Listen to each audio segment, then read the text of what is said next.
Okay, let's dive into this. Have you ever wondered what really happens after a judge bangs the gavel and a case is officially closed?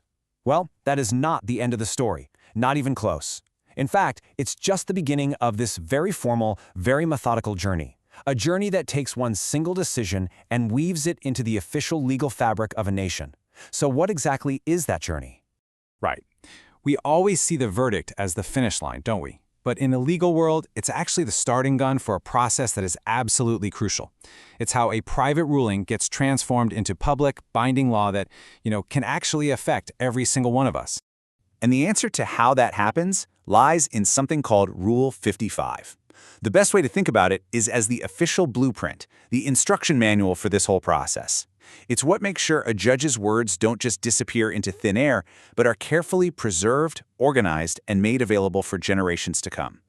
So the very first part of this journey is all about entering the public record. Now, this isn't as simple as, just posting it on a blog somewhere. To be considered legit, the decision has to be formally published in very specific official channels. Before it even gets published, the first step is creating a syllabus. Now, this is the official summary of the case, but it's not just some quick write-up. The court reporter drafts it, and then, this is key, they have to consult directly with the justice who actually wrote the opinion to make sure every single legal nuance is captured perfectly. And let me tell you, this publication process is incredibly strict. The decision has to show up in the official Gazette and other authorized reports. It must be published in its original language, and it absolutely has to include that crucial syllabus we just talked about. And hey, even for minor decisions, a memorandum, basically a summary, has to be made public. There are literally no exceptions. Okay, so a raw court decision can be pretty dense, right? It can be really hard to get through. So before it's officially published, the court reporter basically steps in like an editor. They add all these different layers of information to make the decision actually useful for lawyers, students, and researchers. You could say it's like getting the decision dressed up for the public. So the reporter makes 5 key additions that build out the full anatomy of the case. First, they add a synopsis of the facts, just to give you the backstory. Then they add the names of the counsel. They summarize the legal points that were argued, and they list the authorities, like past cases that were cited. And finally, of course, they include the syllabus. All those pieces together turn a simple verdict into a really powerful research tool. And that syllabus, it has one golden rule. It must be confined only to the points of law that were decided in the case. It absolutely cannot include the specific factual arguments or the he said, she said details. This makes sure the syllabus is a pure, distilled statement of legal precedent, which is just critical for any future cases. All right, so the decision is now published in the Gazette. It's been all formatted and dressed up. But where does it live forever? Well, that brings us to the final leg of the journey, being compiled with other cases to take its permanent place in the official law books of the nation.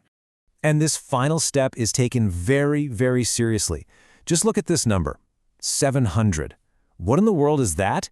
It's the minimum number of pages required for every single official volume of court reports. We're not talking about pamphlets here.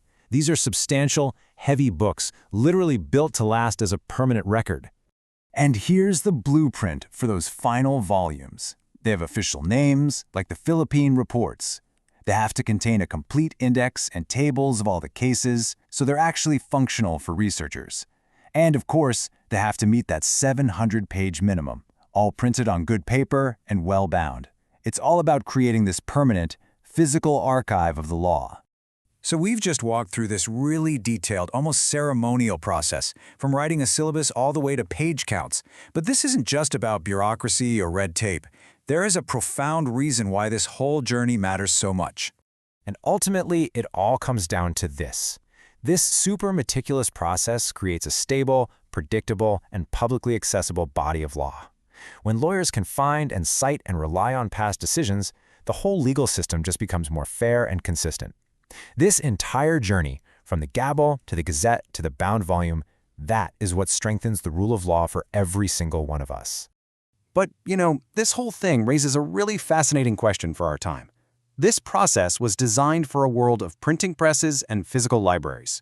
So in our digital age of instant search and online databases, does this highly structured physical process still hold its power? Or is it a tradition that's maybe in need of a serious update? That's something to think about.